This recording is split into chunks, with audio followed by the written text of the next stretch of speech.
queda unos 5 minutos ahí grabándose la muy rato la bola. Y aquí la posterior. La posterior la trae. Y después.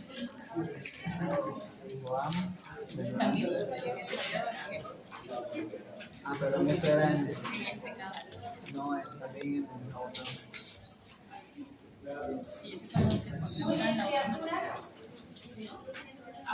Hoy ya hemos hecho agonistas muscarínicos, antagonistas. Hoy hacemos bloqueadores neuromusculares rápidamente con multimedia para avanzar así.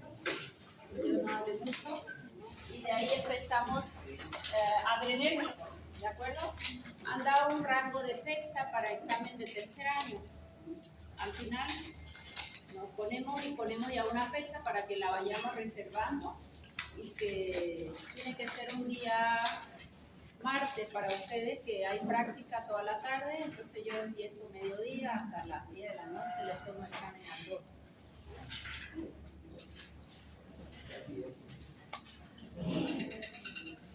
¿Algún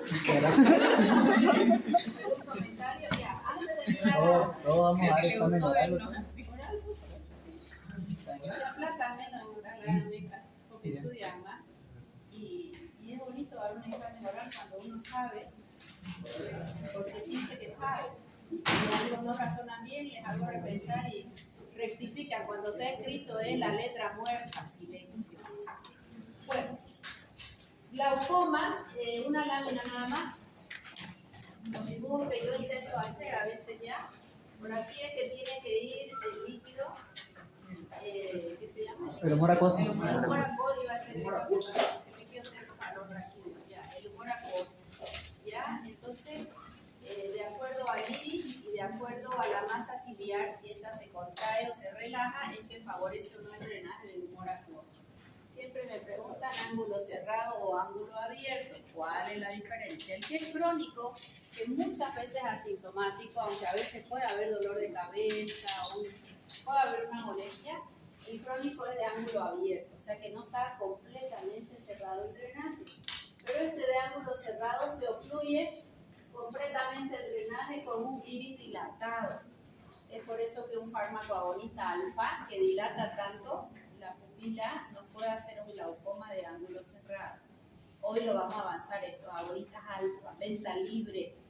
Los fármacos, sí, así como escuchan que parecería que ponen un limpia parabrisas al ojo y queda el ojito blanco. ¿Okay? Nada más esa lámina para que ustedes... Y esto me pareció importante. ¿Dónde es que van a actuar los fármacos? En el músculo radial del iris, en el esfínter del iris, en la masa ciliar. O sea que unos actúan en esfínter y otros en masa ciliar, que es lo que hemos ido mirando. ¿Ya?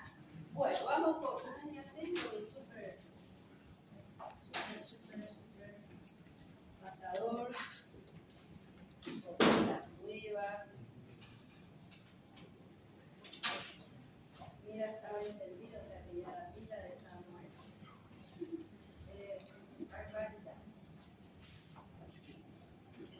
Recién pasé clase en portugués, pero se contagia el portugués, porque uno es así, voy a la playa, abro el libro y yo paso.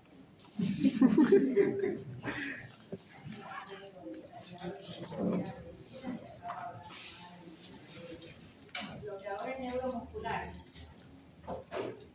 A ver, pensemos, si yo digo, vamos a usar un poquito de pizarra. Si yo digo bloqueador neuromuscular, ¿a qué me refiero y para qué me sirve? Placa neuromuscular, o sea que yo estoy hablando de una neurona que va a ponerse en contacto con la placa motora. Pregunto, ¿quién es el neurotransmisor responsable de la transmisión neuromuscular? Eso, no hay dónde perderse. Acetilcolina, ¿en qué receptores de placa motora va a actuar? Si yo sé que acetilcolina cuando ocupa el receptor nicotínico favorece la contracción, ¿qué yo pudiera hacer para relajar esta fibra muscular? Bloquear los receptores nicotínicos. Sería un antagonismo competitivo, reversible, receptores nicotínicos. O sea que estamos hablando de antagonistas, ¿cierto? Ese es el grupo que vamos a ver. Sin embargo, ¿qué pasaría si yo acá hago un descargo de acetilcolina exagerado y superestimulo esos receptores? Mucha acetilcolina, no poquito. Ya, tetanización, contracción sostenida, tetanización. Y después de que hay tetanización, ¿yo puedo mantener contraído un músculo? Ni con un fármaco. ¿Qué sobreviene? Ok, ¿ese fármaco es agonista o antagonista? Agonista, porque voy a hacer mucha descarga. ¿Y son despolarizantes o antidespolarizantes?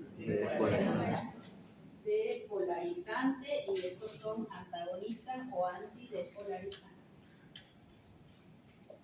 Mecanismos de acción opuesto, los dos grupos se usan. ¿Está claro?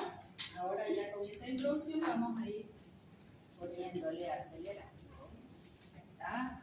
Tenemos nuestra neurona que va a liberar su acetilcolina, bellísima. ¿Quién va a biotransformar a la acetilcolina? La grasa. Ok, y la biotransforma en acetilcolina. Y la colina que va a ser recaptada. Si hay acetilcolina, estos son los puentes de actina y miocina, se entrecruzan y favorecen la contracción. ¿Cómo vamos a clasificar este grupo? Antagonista, por el primer grupo que dije acá. Si yo bloqueo los receptores nicotínicos, bloqueo competitivo, reversible y evito la despolarización, va a haber una relajación desde el inicio, porque yo no voy a dejar que acetilcolina ocupe su receptor. ¿Qué mecanismo de acción tiene? Antagonista, competitivo, reversible, receptores nicotínicos. ¿Va a haber despolarización? No, porque yo voy a bloquear. Mientras que el otro grupo sí va a despolarizar. Va a liberar tanta acetilcolina que ese paciente que está en la camilla, próximo a que lo intube, porque para ello es bloqueador neuromuscular, para hacer relajación de todo el músculo, principalmente respiratorio. Está en la camilla listito y hasta el anestesiólogo tubo y le coloca el bloqueante neuromuscular. Si él despolariza, ¿yo qué voy a esperar en ese paciente que está acostado en la camilla? Lo empiezas a mirar y empieza a contraerse, como que tuviese una convulsión. Ya casi no se usa la acetilcolina, pero yo todavía lo he visto. Empieza a contraerse y después va mirando todo ahí, ¿no? Lo que va a hacer el anestesiólogo, y luego hace esto, que se cae seguro. ¿Ok? ¿De qué se queja ese paciente cuando despierta de la cirugía? Si has tenido una contracción sostenida y en la gimnasio nunca, en el caso de una solución, una macurca. ¿Cómo te sentís? ¿Te duele algo? No, dice, no te duele nada, pero es una macurca, dice, como que me pasó un tren por encima, como haber ido al gimnasio unas 5 horas sin parar, en un cuerpo no habitual. ¿Okay? Esa es la sensación. ¿Qué tipo de fármacos son? Agonistas, nicotínicos. Van a hacer que se libere más acetilcolina.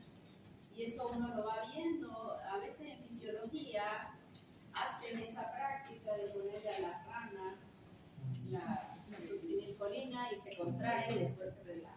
No sé si lo han hecho, creo que lo han hecho online. ¿Para qué va a servir? Ojo, si yo digo bloqueadores neuromusculares, no es lo mismo que un relajante muscular, de lo que es pseudo relajante. Aquí si estoy contracturado, me tomo un relajante. Ese relajante tiene un carisoprodol, B6, magnesio, no es lo mismo. Acá es un bloqueo neuromuscular. ¿Qué es lo que yo quiero bloquear? ¿Para qué quiero bloquear los músculos respiratorios en un paciente que quiero intubar? No, la broncoaspiración es la atropina, sequedad, seco todo. Ya hemos avanzado 2 preanestésicos, ¿verdad? La atropina hace una sequedad para que no se rompa. ¿Bien? Pregunta examen. ¿Y para qué quiero relajar? Para que no haya respuesta de tos. para que no haya respuesta de tos y para que el paciente no pelee con el respirador. Ya van a escuchar ese término en la emergencia, en la terapia, porque si yo estoy relativamente consciente y no relajada, ojo, para que haya relajación muscular, él perdió la conciencia. Si yo estoy consciente y me intuban, yo voy a intentar sacarme porque siento que algo me obstruye, me molesta y no me deja respirar. Fíjense, cuando estamos desintubando a un paciente, si han tenido la oportunidad, sucede el paciente con una cirugía que ha sido por anestesia general, va abriendo un poco el ojo y él quiere sacarse el tubo, entonces lo amarran. Lo amarran, ¿por qué? Porque ¿cuál es la tendencia? O a veces está el paciente en terapia y la sedación no fue tan óptima y vas a ver y se sacó el tubo solo, se desintubó, dice el paciente. El riesgo es que él pueda o no respirar, según si siente o no una depresión respiratoria del centro respiratorio por los párpados, ¿no? A veces ya lo estás despertando y no es tan fácil sacar el tubo. A veces sacan el tubo y hace un edema de glotis el paciente y un broncoespasmo severo y hay que trabajar ahí con hidrocortisona y volver a intentar intubar. Es uno de los riesgos de baja casuística, pero está dentro de lo posible. Siempre hay que ir haciéndolo paulatinamente y despertando al paciente. ¿Cuántas veces ustedes han escuchado en COVID que dice el equipo médico, ya lo vamos a empezar a desintubar y mañana va y nada, y pasado nada, aguantó unos minutos, empieza su conciencia y se quiere arrancar todo, se le sube la presión, desatura, porque nadie es consciente, con un tubo metido va a estar relajado. ¿Se entendió? Para eso son estos fármacos. Ese relajamiento es verdadero, no es un relajante muscular y me vengo a clase y me tomé mi relajante y está todo bien. ¿Ok? Es realmente un bloqueo en la comunicación acetilcolina receptor nicotina. ¿Ah? Para eso es que vamos a usar estos fármacos. O sea que nadie que tenga un bloqueo neuromuscular lo va a tolerar sin que lo intuben, porque músculos respiratorios no van a funcionar. ¿Se entendió? No sé si a ustedes les conté o a mis amigos de farmacia, les cuento siempre. En un lugar donde yo trabajaba, bueno, en algún lugar, no trabajé en muchos lugares, farmacéutico, el niño le mordió el perro, algo le pasó, enano. Entonces le indican una antitetánica. Va el farmacéutico a la heladera, porque ahí está la antitetánica, en una cajita de, ¿qué se llama? De plastopor, una conservadora, ¿no? Que tiene para las ampollas. Y resulta que ese día o el día antes habían lavado la heladera. Y quien lavó la heladera, la caja derecha la puso a la izquierda y la derecha, y son idénticas por fuera. Y las ampollas, las dos de 1 ml chiquitita, la letra F. Te cuento, ¿no? Hay que super mirar para darse cuenta. Entonces cambió, viene la receta de tetanol y ella entrega Traculio. Va a la enfermera, a la enfermería, gracias a Dios un centro médico, un hospital. Y enfermera coloca a Traculio. Y la mamá le había prometido al niño que si él se dejaba pinchar, le iba a comprar algo. Entonces, cuando lo pincha, el niño hace su berrinche, porque la mamá le dice, bueno, vamos a la casa. Y como le habían prometido algo, él hace su berrinche y se tira al piso y empieza, como son los niños malcriados. Malcriados no, le habían prometido algo. Y él se dejó pinchar. Entonces, ahí fuera de la enfermería había un asientito. Entonces, la mamá se sienta ahí, gracias a Dios, hasta que al niño le pase su berrinche. Entonces, después que hace el berrinche, empieza a ponerse morado, y deja de respirar. Era Traculio, ¿no? Todos creímos que era un tetano. Su suerte de ese tuvo un ángel que pasaba por ahí el mejor, yo le digo el mejor pediatra, terapista del hospital. Y lo ve y lo agarra y lo levanta y lo intuba en un segundo, ¿no? La enfermería está al lado de la emergencia. En un segundo, y ¡pum!, el niño recupera. Hasta eso se ve que pasó, a ver qué colocaron, era Traculio. Si ella se hubiera subido al taxi con su hijo, llegaba al hospital, ese tuvo un ángel aparte. Eso lo cuento porque porque uno de farmacéutico le puso una lupa así de grande en la farmacia para que todo apoya que todo lo que se dispensa, leerlo, mirarle la fecha de vencimiento inclusive y estar seguro, porque son actividades automáticas. Yo voy a la heladera siempre acá, yo voy aquí, mi cabeza en cualquier lado, pero estoy trabajando. Y la enfermera, fueron 2 filtros que se escaparon. ¿Okay? O sea que eso recomiendo, porque a veces nos toca colocar ampollas a los médicos. Miren bien, no se confíen en lo que trae el paciente, o aunque sea una sola ampolla, que no una sola, era un tetanol y vino fría, o sea que ya me da la... Pienso yo que era un tetanol, porque pocas cosas van en la heladera dentro de una farmacia. ¿Se entendió? Ya. Ese es el atractivo, así de rápido, así de efectivo. Para mí son pacientes no.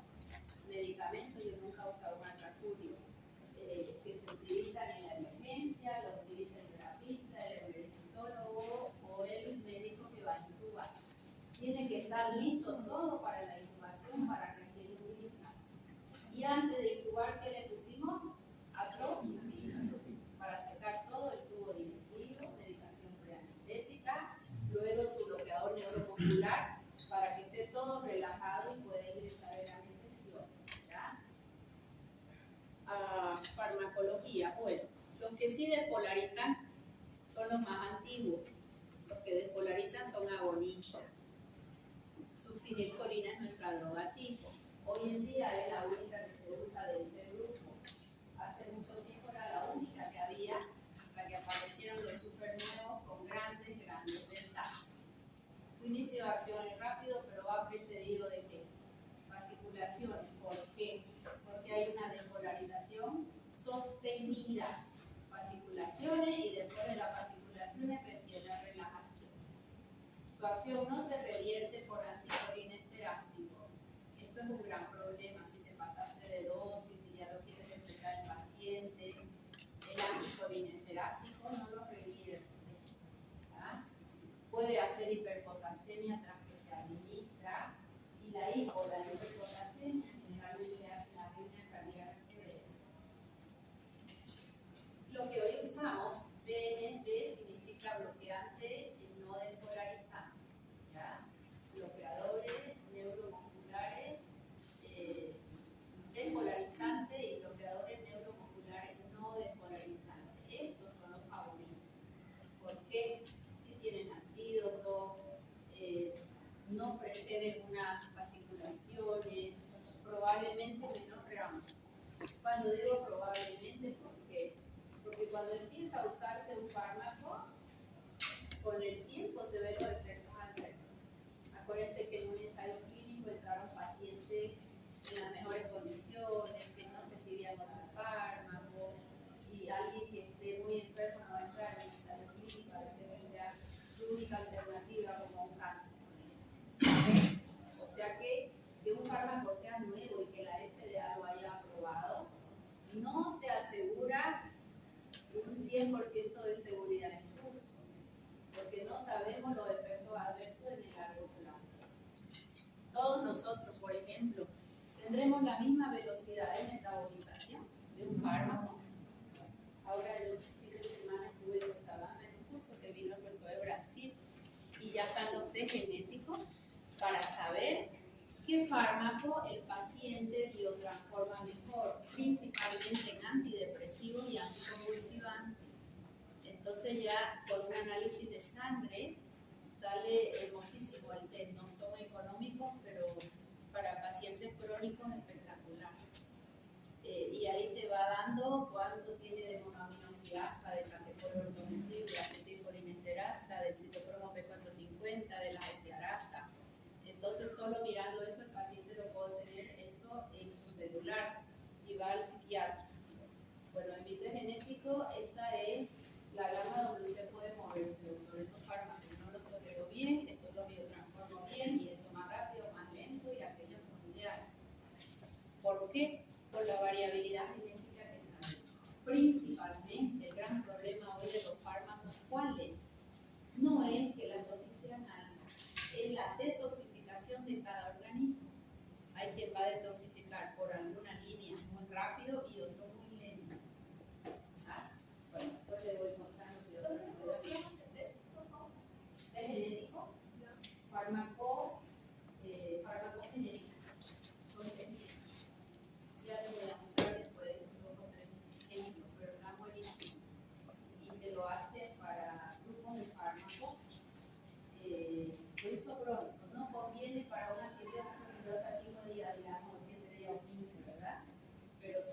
para un paciente que convulsiona, para ver cuál es el mejor anticonvulsionante que probablemente va a usar de largo plazo.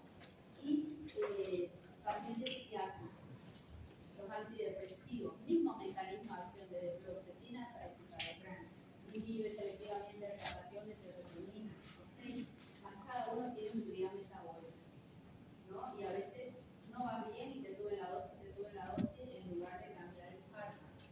Pero con esos test ya te orientas rápidamente cuál es el ideal. Y hay experiencias ya bellísimas en pacientes que venían tomando el mismo mecanismo de acción, solo cambiaron el fármaco de un paciente. Está buenísimo. Bueno, acá. No despolarizante. Mecanismo de acción. Antagonista, competitivo, reversible, receptores nicotínicos. Para iniciar la acción sí requiero mayores dosis, claro, porque tengo que bloquear todos los receptores nicotínicos. Pero ¿cuál es la primera y única respuesta? Relajación muscular, que no haya contracción. Y vamos a ver aminoesteroides y los benzilisoquinolínicos. Enseguida vemos un nombre. Vamos a empezar por los que no despolarizantes, que son para algunos mejores, o los más nuevos. El mecanismo lo hemos repetido tantas veces que ya lo saben. ¿Qué mecanismo de acción? Bloqueo competitivo, porque van a competir por receptores nicotínicos. Reversibles, porque ocupan el receptor y se marchan. Uno semivida más corta, otro más larga. Si yo solo quiero intubar al paciente para hacer una apendicitis, normalmente se hace una peli, pero hagamos de cuenta que hay que hacerle una anestesia general. Quiero uno de semivida corta o de semivida larga, contra un paciente que hay que intubarlo por una neumonía que va a quedar unos días. Corta. Esa es la respuesta. Impide que se despolarice la membrana, relajación muscular, coadyuvante para la anestesia, para lograr relajación muscular y poder intubar al paciente. Eso es del libro de Flores, así que prohibido sacar fotos, tocarse con el libro. He sacado de Flores, así que nada, página. Benzilisoquinolínico y las aminas. Y los aminoesteroides, en realidad son 3 grupos. Yo no les pregunto si es benzilisoquinolínico o aminoesteroide. Mientras ustedes me los nombren esto, perfecto. Y el único que es del otro grupo, de los despolarizantes, es la succinilcolina. O sea que cómo van a estudiar. Succinilcolina es despolarizante y todos los demás que se acuerden son no despolarizantes. No les voy a pedir en detalle si es benzilisoquinolínico o aminoesteroide o amina cuaternaria. Esa es su estructura química. Así quiero que sepan su mecanismo de acción. Alcuronio, atracurio, ¿se acuerdan que en pandemia subieron mucho los precios porque no había, era una demanda extrema? De haber usado, no sé, en un hospital 5 pancuronios por día, necesitábamos 1000. Entonces no había medicamentos. ¿Por qué? Porque los pacientes iban intubados. Cicatracurio, enseguida les voy a nombrar los que tenemos acá y de cuánto viene. La tubocurarina es el más antiguo, no lo usamos. Y de pronto esto con un poquito más de bondades y mejor perfil de efectos adversos. Esto es el pancuronio, el rocuronio, pecuronio, la galamina un poco más nueva. Y lo que sí despolarizan son succinilcolina y punto. También se llama suxanetol. Antes se le llamaba leptocurare y a estos paquicurare. Es una terminología antigua. Usamos más no despolarizante y despolarizante. Ahí está. Dentro de los benzilisoquinolínicos, ¿cuáles tenemos? Los que tengo acá. El atracurio, que viene 10 miligramos en 1 ml. Cisatracurio, 5 miligramos. Rocuronio, 10 miligramos. Y el pancuronio, 4 miligramos. Eso es lo que tenemos en nuestro medio, lo más usado. De ellos sí hay que saber la concentración. Rocuronio, 10 miligramos con buenas ventajas. Y el pancuronio, 4 miligramos. ¿Qué efecto farmacológico va a tener? Lo que ya nosotros hemos deducido. Si bloqueo receptor nicotínico, ¿qué voy a tener? Parálisis muscular, ni siquiera relajación, parálisis. No se mueve ni un músculo. Su instauración es rápida. Acá, desde que coloca hasta que intuba, máximo tiene que tener segundo de la anestesión. Tiene que tener todo listo para meter el tubo, si no entra en depresión respiratoria su paciente. El problema es cuando es una vía aérea difícil, ¿no? Debilidad motora inicial. ¿Y cómo es que progresa la parálisis?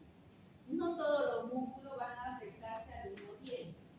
¿Por dónde empiezan a relajarse? Primero, el músculo extrínseco del ojo, ya lo ven, el ojo quietito. Músculo facial, ya va relajando la fascia de la cara. Y después, recién las extremidades, el cuello, es como que de arriba hacia abajo, el tronco. Finalmente, músculos de la respiración, intercostales y diafragma. Si ellos no funcionan, paciente nace. O sea que lo va viendo el anestesiólogo, cómo se va quedando el ojo quieto, va perdiendo estos músculos, se cae, porque no es una relajación cualquiera. Es como que yo dejo una masa muscular extremadamente sintonizada. ¿Ya? Se ve, ¡pum!, esto se cae fácilmente, rápidamente, pierde tonicidad, el paciente se agota. Y finalmente ya los músculos de la respiración.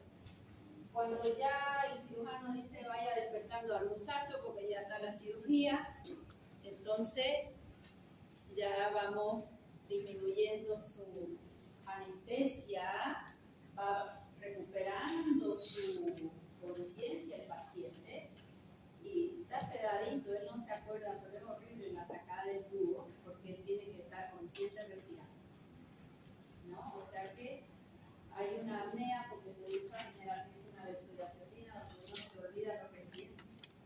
Ese gato pelea, pero después no se va a acordar, pero él tiene que tener conciencia de estar respirando, ¿okay? Para recién sacar el tubo.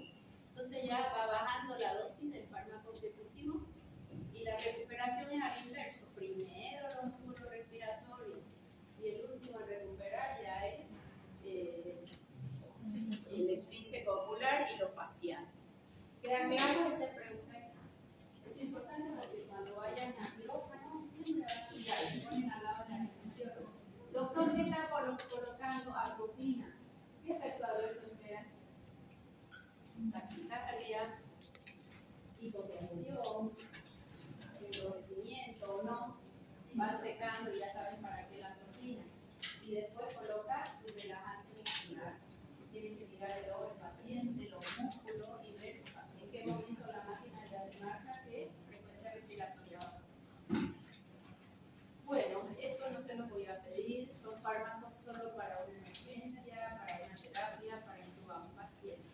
Están las dosis iniciales que no se las voy a pedir. Si tienen que clasificar los fármacos, hasta de cuánto viene. Acá vamos a mirar un poquito duración del efecto. ¿Quién es el de mayor duración? El pancorónico. Era el que más se pedía en pandemia, porque eran pacientes que tenían que estar intubados en largo tiempo. Si usaba un atrapurio, él dura mucho menos, entonces se pedían ampollas de atrapurio, porque había todavía la esperanza de que no sea una intubación tan prolongada, porque después ya se le hacía una sedación profunda al paciente. Si la sedación profunda ya no necesita el relajante muscular. ¿Okay? Sin atrapurio, el de semivida más larga. Reversión de los efectos, esto es importante. De pronto tenemos la relajación y ya queremos ir despertando al paciente o nos hemos pasado de dosis. ¿Cómo voy a revertir ese bloqueo neuromuscular? Si él es un agonista nicotínico, ¿qué tendría que yo dar? Un anticolinesterasio, dependiente de la labilidad de esa acetilcolina para que me libere esos receptores nicotínicos ocupados por acetilcolina.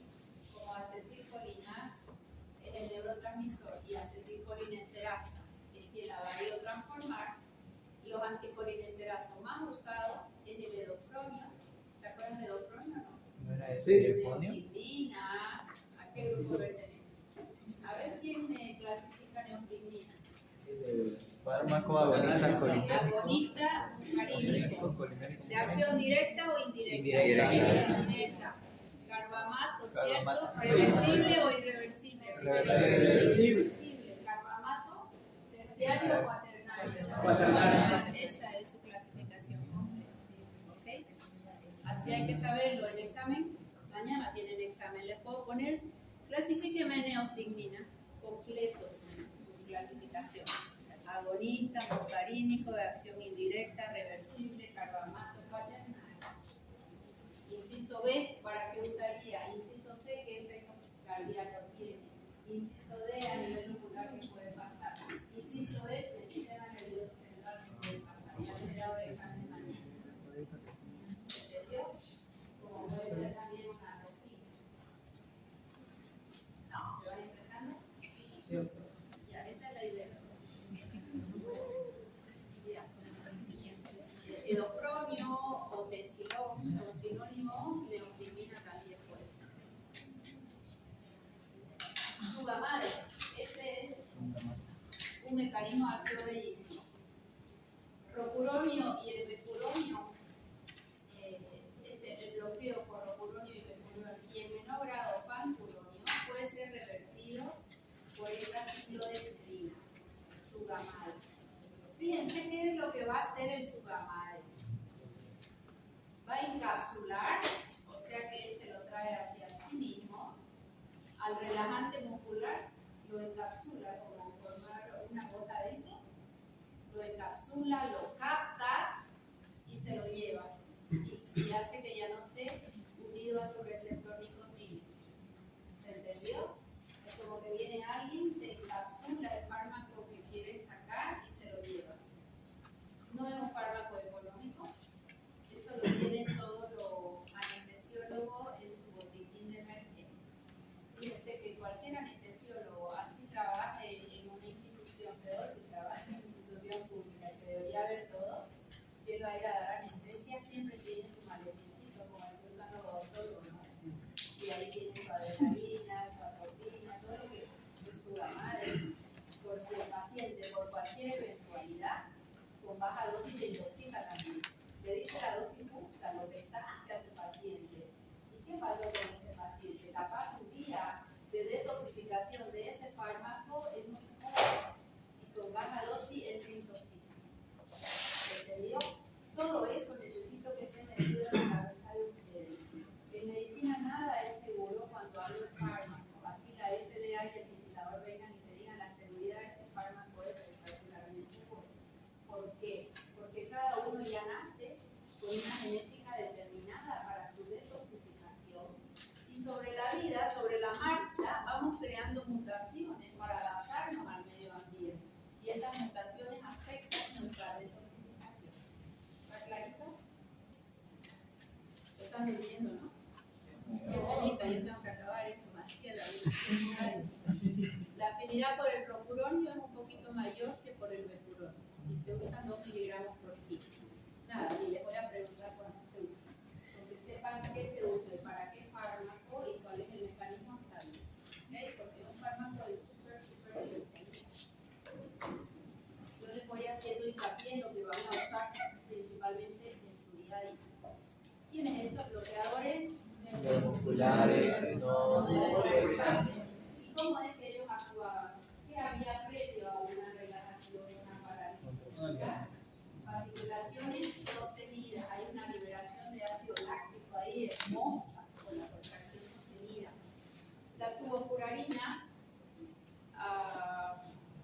esta tiene otra particularidad, además de que va a hacer una contracción sostenida. Ella hace un bloqueo ganglionar y da taquicardia e hipotensión de llama, o sea que va precedida de fasciculaciones. Además, la probabilidad de taquicardia e hipotensión es alta. ¿Por qué?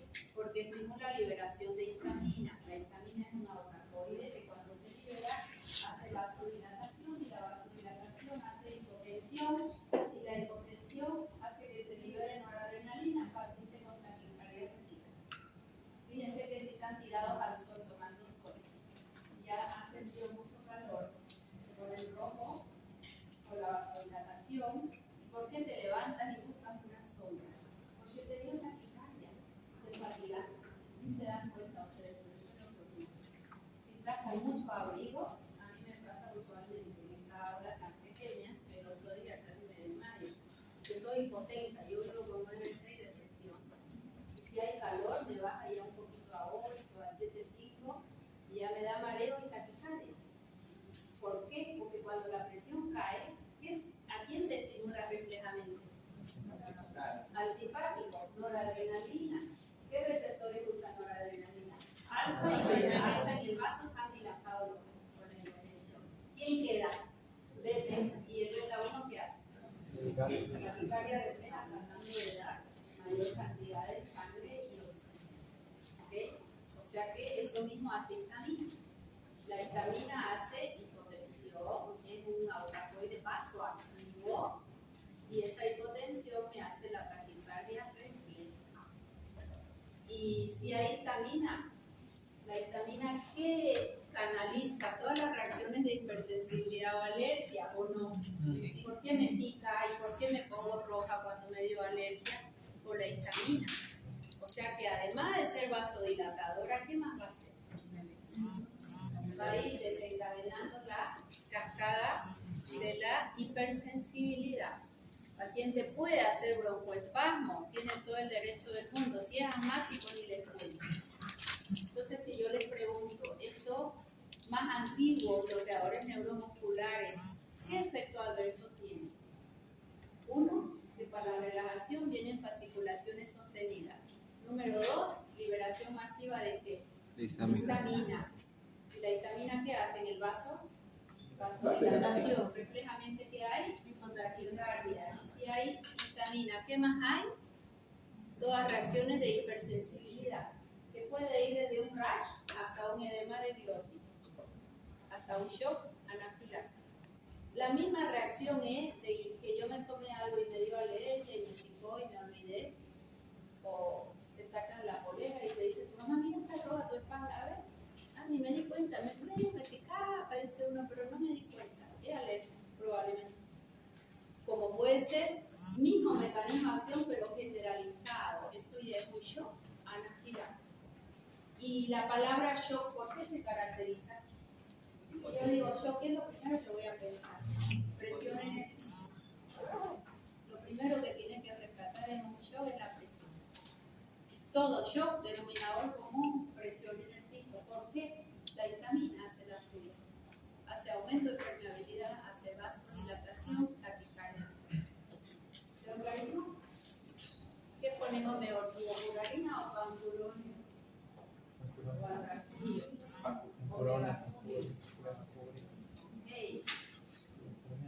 Pancuronio y metacurio hacen el bloqueo, pero mucho menos. O sea que estos dos, este efecto del bloqueo ganglionar está minimizado respecto a esto.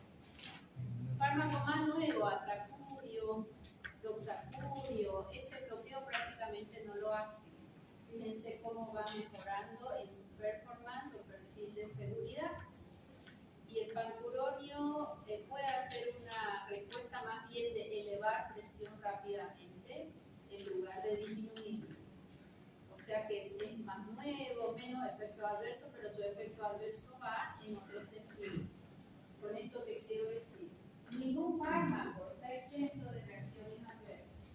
Si doy el fármaco para relajar al paciente e intubar y tengo un efecto adverso sostenido, eso se llama iatrogenia voluntaria. Quien lo coloca sabe que puede existir, entonces debe estar atento. Porque si hay una taquicardia, probablemente pare un poco, beta-bloquea al paciente y recién va a seguir. Si va a dar menos dosis o va a cambiar de relajante muscular. ¿Se entendió? Es un riesgo alto medical. ¿Puede una aspirina hacer una hipersensibilidad o alergia, incluso un shock anafiláctico? ¿Sí o no? Sí. Aspirina. ¿Es alérgico a aspirina ni olerla? Como puede que sea alérgico y le pica todo y pasó. Pero puede ser un shock anafiláctico, sí. Una aspirina que parece tan inocente, que es de venta libre, que uno va y se la compra y le duele la cabeza y no es paracetamol y aspirina de todo eso que me sirve. ¿Sí o no? Entonces, ningún fármaco está exento, ni una pinche aspirina, que es tan antigua, es uno de los fármacos más antiguos. Cada vez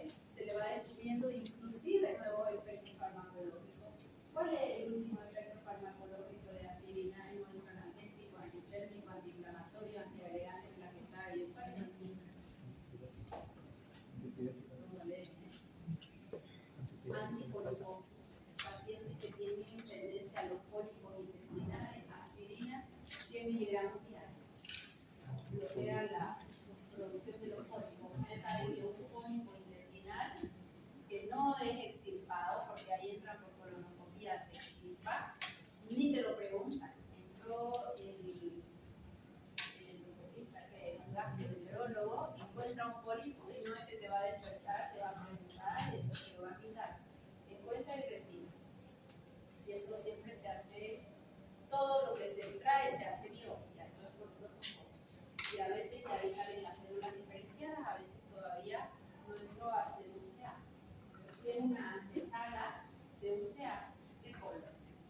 No en 2 días ni en 3, puede demorar un poco más. Y hay familias que tienen poliposis intestinal hereditaria. ¿Qué es eso? Y el efecto farmacológico de la aspirina. Bueno, ¿qué ventajas de los no despolarizantes? Cisatracurio probablemente sea de menos toxicidad incluso que el atracurio, que es un poquito más nuevo, menos liberación de histamina, el rocuronio mayor rapidez para actuar y sus metabolitos son inactivos. Los dos tienen ventajas, más seguridad. Aún así, yo no me fío mucho. Siempre hay que saber qué efectos adversos esperan. Un médico debe saber tanto lo que va a conseguir con el fármaco, su mecanismo de acción o farmacodinamia, como los efectos adversos esperados. Tanto los efectos como el mecanismo con la misma intensidad. Si la atracurio, ahí está la dosis, más no se las voy a pedir porque mañana se la van a olvidar. Cuando les toque ser anestesiólogo, lo van a estudiar en detalle. Esto sí, lo vamos a razonar. Y van a ir levantando la mano y el que levante la mano le vamos a poner un punto de frase. Nadie puede hablar. Quiero que piensen. Estamos haciendo un bloqueo competitivo, reversible, receptor nicotínico con este fármaco. ¿Qué va a pasar si doy un inhibidor de colinesterasa? Piensen todos, nadie habla. Un minuto. Hay que buscar hoy pensar. ¿Ah?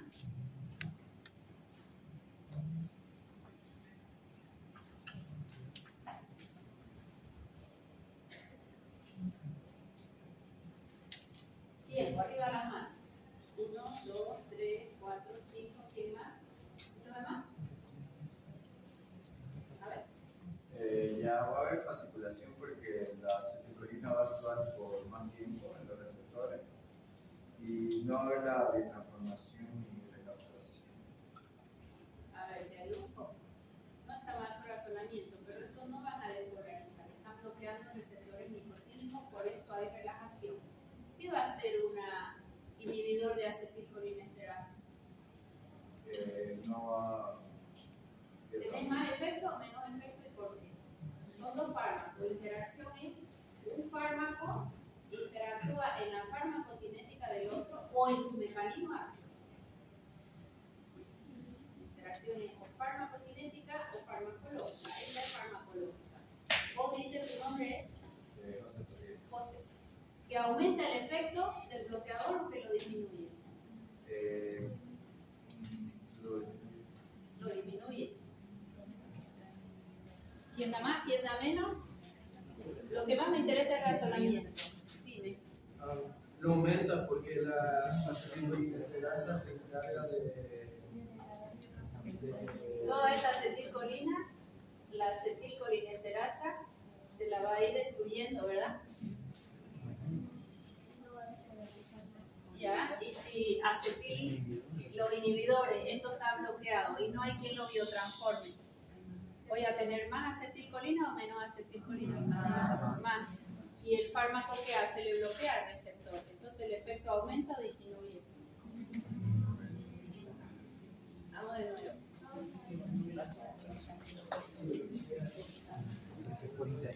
Silencio.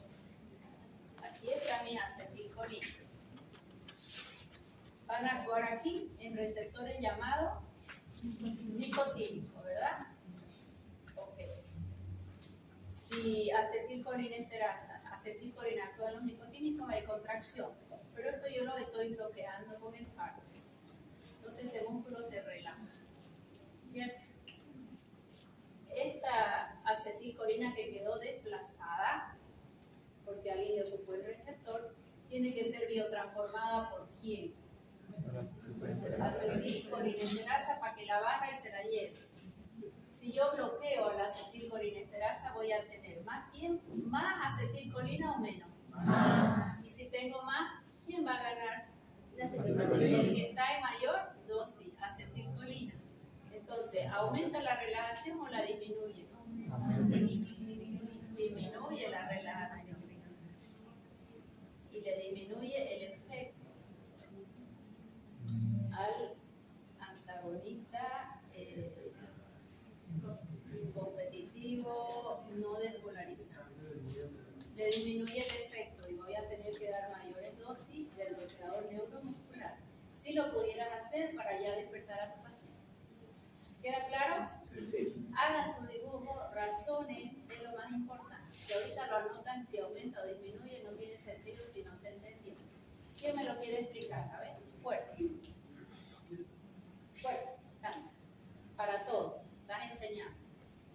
Entonces, los bloqueadores no despolitizantes son los que van a bloquear los receptores nicotínicos. Okay. Entonces, al bloquear esos receptores va a ir relajando. Entonces, por cuanto va a haber concentraciones de acetilcolina, la que me la va a biotransformar es la acetilcolinesterasa. Entonces, encima, tenemos que bloquearla con inhibidores de la colinesterasa y eso me va a aumentar los niveles de acetilcolina, lo que va a favorecer la relajación. Sería bien. Aumentó acetilcolina, ¿verdad? ¿Quién gana? El que esté mayor. Concentración. La acetilcolina ya no hay quien la destruya, va a estar alta, pero su receptor estaba bloqueado. Si esto tengo en mayor dosis, nuevamente el músculo se va a contraer. ¿Es agonista o antagonista? Es antagonista.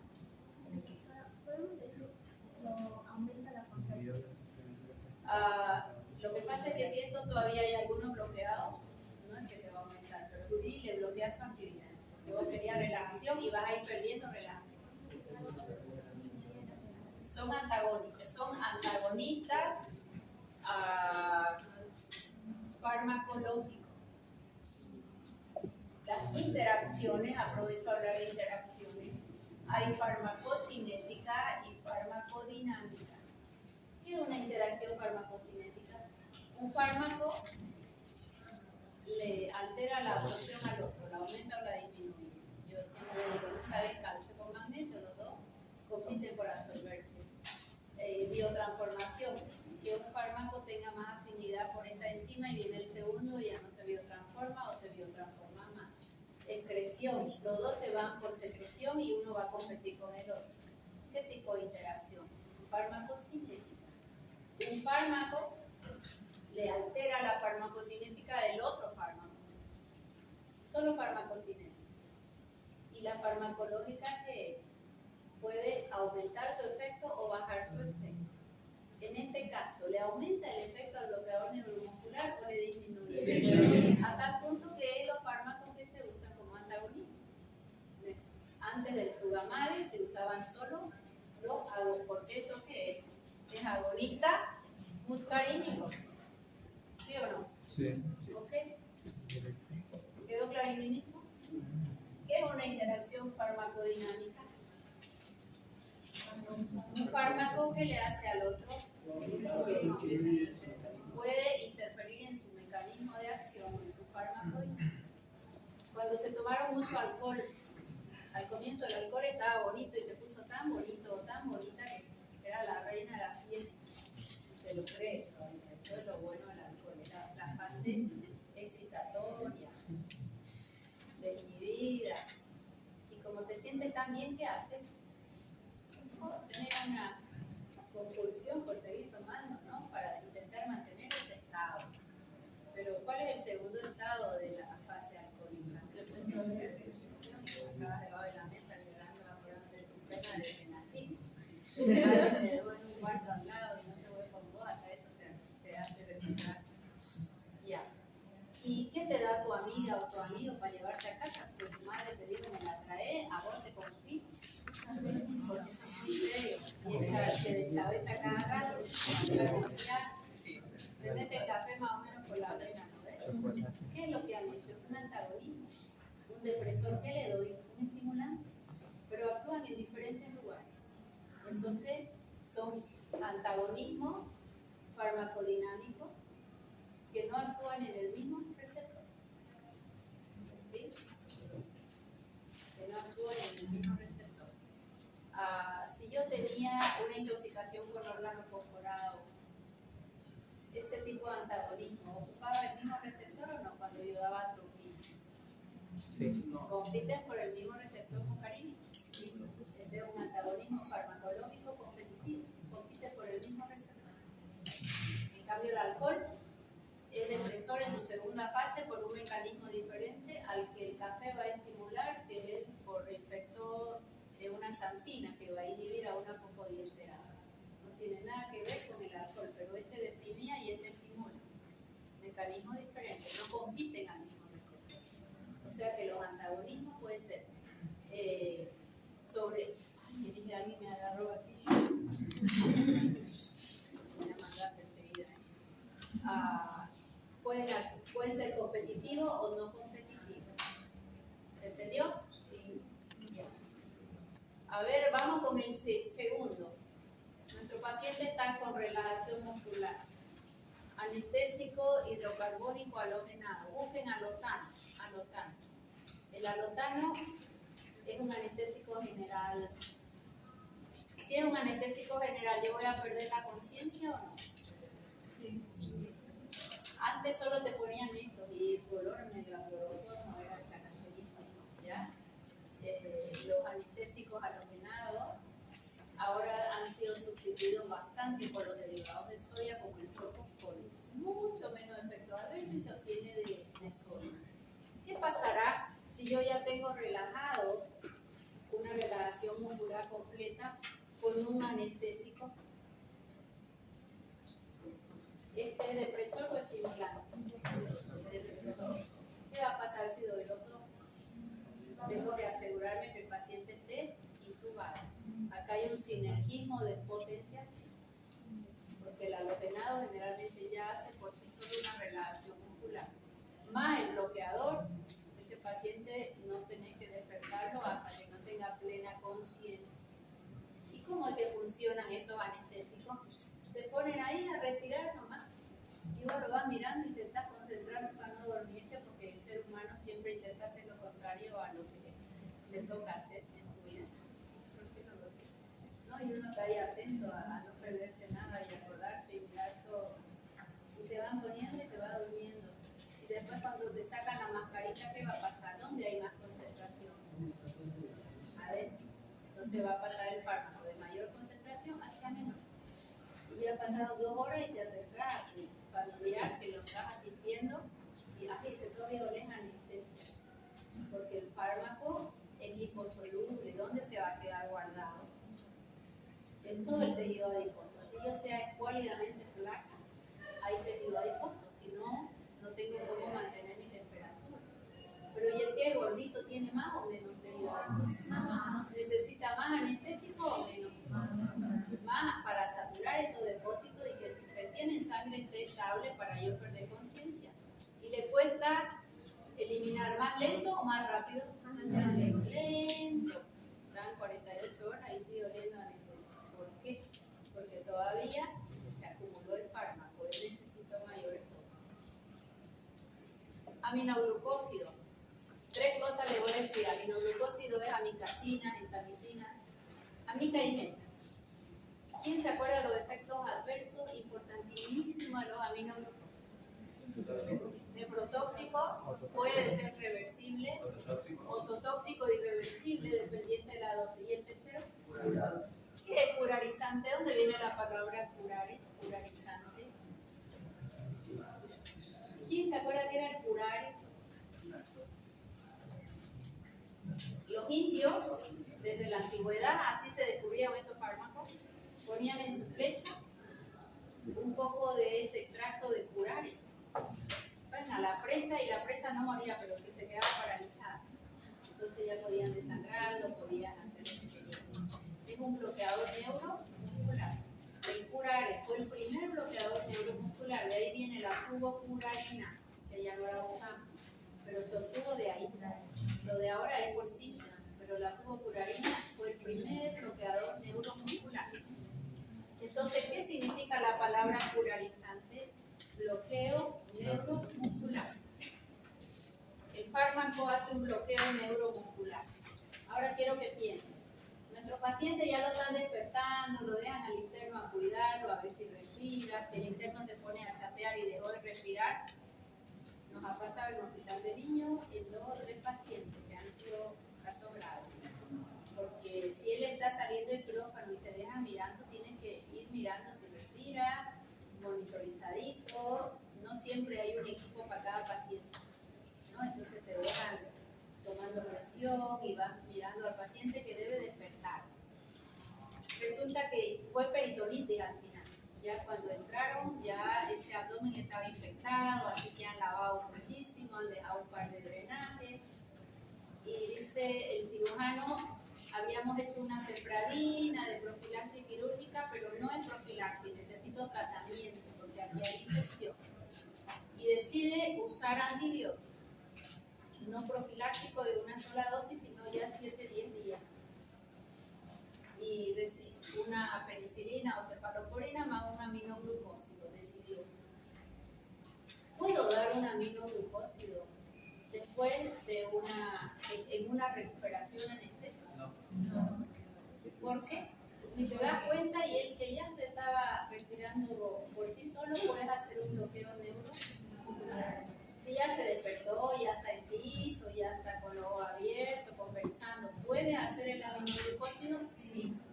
El problema es cuando el paciente está todavía bajo el efecto del bloqueador neuromuscular. Nunca van a ver que tras que sale el quirófano colocan un aminoglucósido. A veces lo pone el cirujano y dice a tal hora, te pone la hora, donde él asegura que ya salió de recuperación, ya está en su habitación. ¿Quedó clarísimo? Ahora vamos a ver quién razona. Este grupo de fármacos, nifedipino, amlodipino, verapamilo, dipiacet, bloquea canales al calcio, ya lo vamos a estudiar, son antiarrítmicos. Pero ¿qué relación va a tener si bloqueo canales al calcio y estos son relajantes musculares? Quiero que todos piensen, voy a preguntarle a cualquiera, repito, así se despierta. ¿Ya? Este bloquea canales al calcio, ya lo vamos a estudiar. Y mi paciente tiene un bloqueo neuromuscular. Yo quiero saber si es sinergista, le va a aumentar su acción o va a ser antagonista y por qué. Un minuto. Pasos adentro, piensen, no pasos afuera. Dame un número. 1, 2, 3, 4, 5, 6, 7, 8. ¿Qué va a pasar? Ya, siga pensando. Dame un número. 6. 1, 2, 3, 4, 5, 6. Vamos. Último, piensen. Se duerme cuando es multimedia. Por nada más. No, tu compañero adelante que me debe algo. Sinergismo, bien, ¿por qué? Porque si le bloqueamos el canal al calcio, ¿quién favorece la contracción de actina y miosina? Y estos fármacos anteriores lo relajan. Y si no hay calcio, la relajación es mayor. Very good.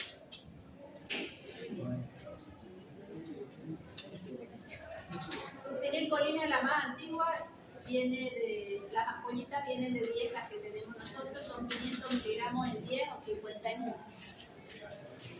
Se une al receptor nicotínico, lo despolariza, contracciones sostenidas, y después de las contracciones sostenidas recién viene la relajación.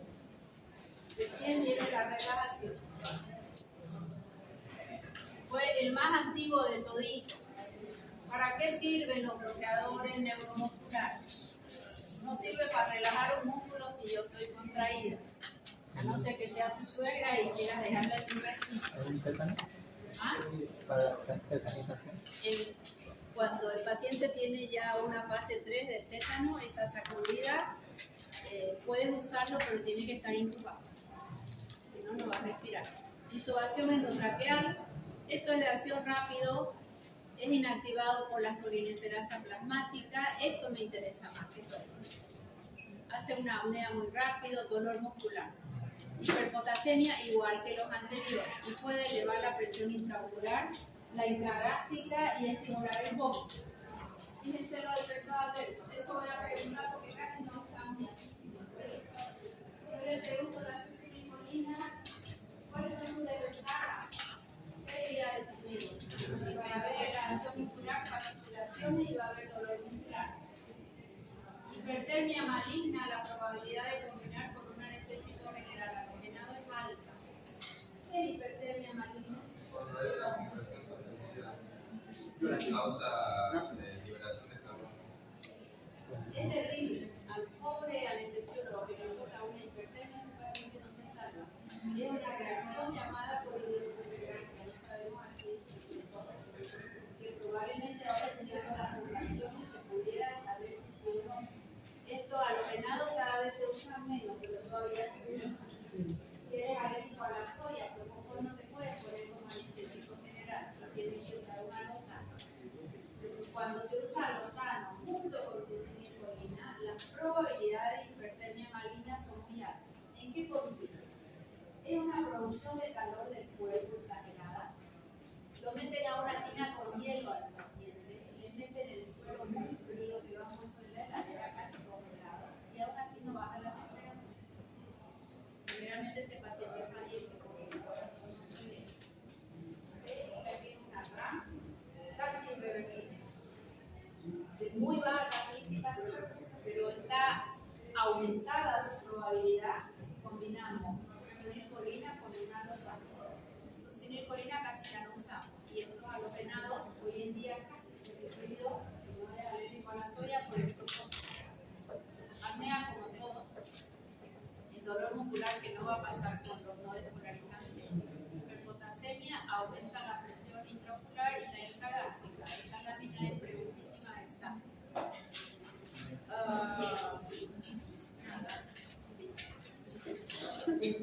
Le voy a dar su tarea para que me esperen con el pizarrón llenito el día cuando ya.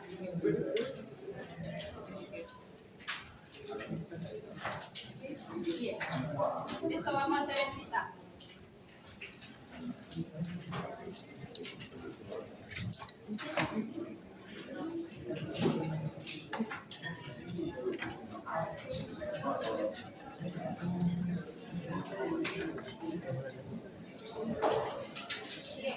Bien. Ahora se van a chocar con su libro de farmacología, ¿verdad? Y van a preparar agonistas adrenérgicos para día jueves. Profesora, ¿de qué está hablando? Está hablando del sistema simpático, cuyo neurotransmisor es noradrenalina. ¿Sobre qué receptores es capaz de actuar? Alfa y beta. Alfa y beta. ¿Cuántos alfa hay? 2. Alfa 1, que no se coloca el 1, se sobreentiende que es 1, y el alfa 2 voy a preguntar dónde se encuentra, qué pasa si son ocupados, hay más liberación, menos liberación de noradrenalina. Y los beta, beta 1 es el corazón, beta 2 es muchos órganos, y beta 3 está en el estudio en los adipocitos, para quemar grasa sin hacer mucho. Ya, mejor es comer menos y hacer más y sería todo, para bajar el peso. ¿O no? Esa es la clave del éxito. ¿Qué voy a necesitar? Resulta que cuando la noradrenalina actúa en alfa, estimula. Generalmente, por ahí hay un par de excepciones. Cuando actúa en beta, en lugar de estimular, inhibe. Excepto donde hay una estimulación. Por lo contrario, inhibición y estimulación. Pregunta del millón. ¿Qué va a pasar ahora si yo sé que un órgano como ser el vaso músculo liso vascular tiene receptores alfa y beta, y la noradrenalina actúa en alfa y en beta, y son opuestos. Eso lo van a leer y me lo van a responder. A ver, sí, quiero que razonen siempre. Noradrenalina actúa en alfa, estimula. El vaso tiene alfa, sí. Si estimula, ¿qué va a haber aquí? Vasoconstricción. Si hay vasoconstricción, ¿quién se eleva? ¿Quién se eleva? Presión arterial. Alfa estimula y beta. Si hay una inhibición, ¿qué va a haber? Si hay vasodilatación, ¿qué pasa con la LPB? ¿Qué pasa con la presión arterial? ¿Son opuestos o no? Sí. Y el vaso tiene los dos, y en los dos puede actuar la noradrenalina, que es mi neurotransmisor normal.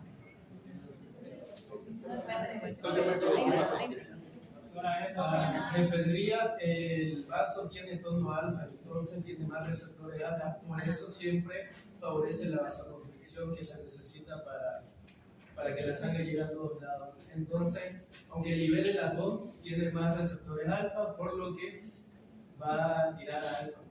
Me gusta. Ahora te retruco. Si le ponemos adrenalina al paciente como fármaco, mi tono es alfa, perfecto. Aprobado hasta ahí. Ahora te digo, te traigo una ampolla de adrenalina que actúa en alfa y en beta.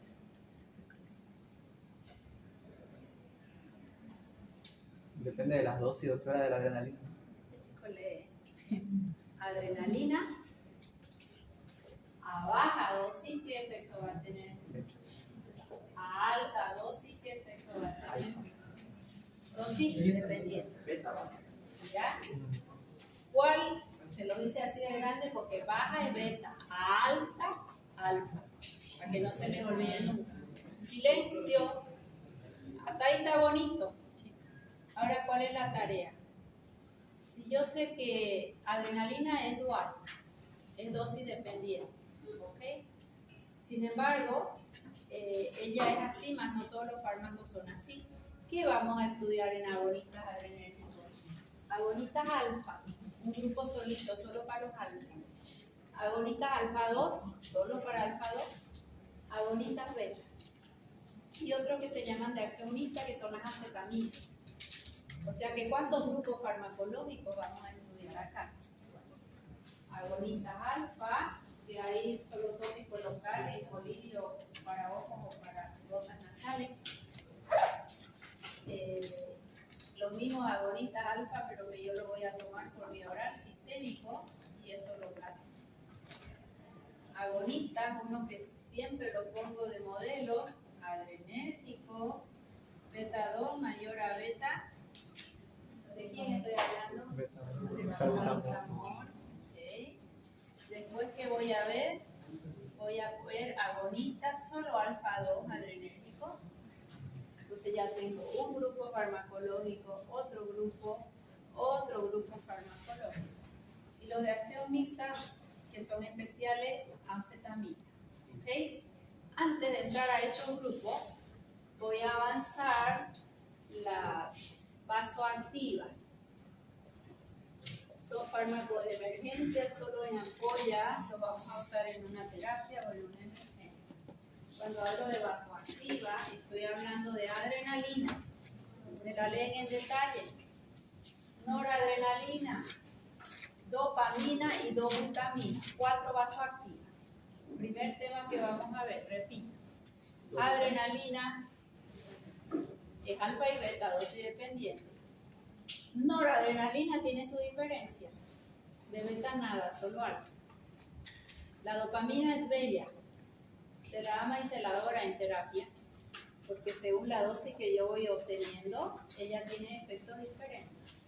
Hay una guía por ahí que yo publiqué hace unos años, ahí está bonita dopamina. Dopamina, y la última que les dije, dobutamina, solo efecto beta.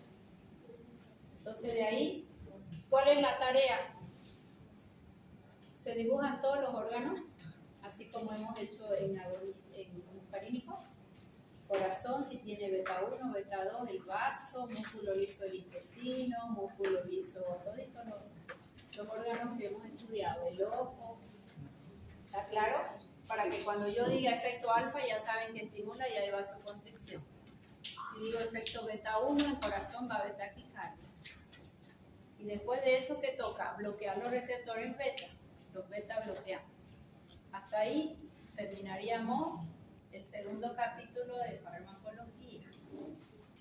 Al tercer capítulo entramos en examen. El examen que está desde el 6 de junio, día del profesor, hasta el, creo que 16, me voy a aplicar ahora y se lo voy a decir la siguiente clase. La profesora está viajando 6 días a Brasil, en un curso de actualización, o sea que ya les voy a avisar qué fecha no voy a tener clase. Pero voy a buscar la forma de reponerlo, que lo más probable es que sea el horario de práctica, que les haga teoría alargada, jueves y martes y ya está. ¿Se entendió? A estudiar porque mañana hay examen y las prácticas valen 8 puntos, sumo de